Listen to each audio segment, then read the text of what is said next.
Universitas Trunojoyo, Madura. Fakultas Keguruan dan Ilmu Pendidikan. Program Studi Pendidikan Bahasa dan Sastra Indonesia.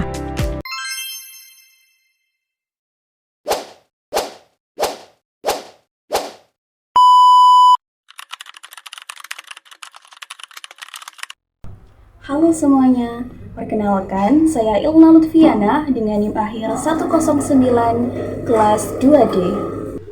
Pernahkah kalian memperhatikan bagaimana sih bunyi dalam kata-kata sehari-hari bisa begitu unik dan menarik?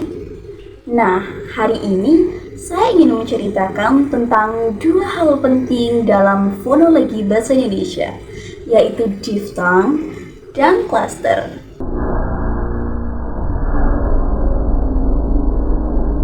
Secara terminologis, fonologi berasal dari kata fon atau bunyi dan logos atau logi yang berarti ilmu. Jadi, fonologi terdiri dari dua kata, yaitu fon dan logos. Fon yang artinya bunyi dan logos yang artinya ilmu. Jadi, fonologi adalah ilmu yang mempelajari tentang runtutan bunyi bahasa. Fon yang berarti bunyi dan logi atau logos yang berarti ilmu. Sedangkan menurut Abdul Khair, fonologi ialah bidang linguistik yang mempelajari, menganalisis, dan membicarakan runtutan bunyi-bunyi bahasa.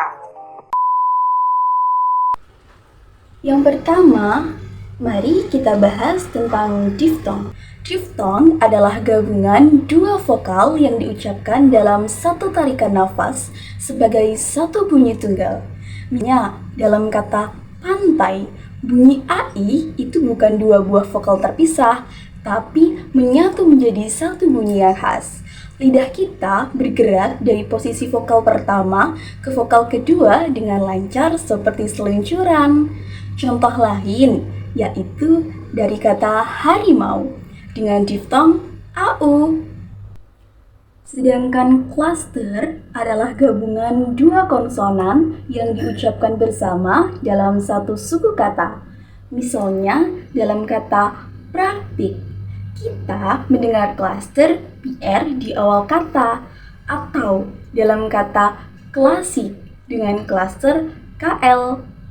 Klaster ini menuntut lidah dan mulut kita untuk bekerja lebih cepat dan tepat agar bunyi tetap jelas dan tidak rancu. Saya sendiri pernah mengalami kesulitan mengucapkan kata-kata dengan klaster saat belajar bahasa Indonesia karena lidah saya harus bergerak cepat dan tepat agar tidak salah bunyi. Tapi setelah saya memahami bahwa klaster tersebut bagian dari fonologi yang mengatur bagaimana konsonan bisa berdampingan dalam satu suku kata, saya lebih mudah melatih pengucapan saya. Diftong dan klaster ini sebenarnya memperkaya bahasa kita loh. Mereka bukan hanya soal bunyi, tapi juga tentang bagaimana bahasa Indonesia bisa mengekspresikan makna dengan cara yang unik. Misalnya, perbedaan antara pantai dan pantah jelas terlihat dari adanya diftong ya. Dan perbedaan antara praktik dan patik jelas dari klasternya. Jadi, fonologi mengajarkan kita untuk lebih peka terhadap bunyi-bunyi bahasa, termasuk diftong dan klaster, yang membuat bahasa Indonesia menjadi bahasa yang kaya dan dinamis. Dari cerita ini, saya harap kalian akan tertarik ya untuk memperhatikan dan mempelajari lebih dalam lagi tentang bunyi-bunyi bahasa yang kita gunakan setiap hari. Saya Ilna Lutfiana, mohon undur diri. Semoga bertemu di lain kesempatan. Dadah!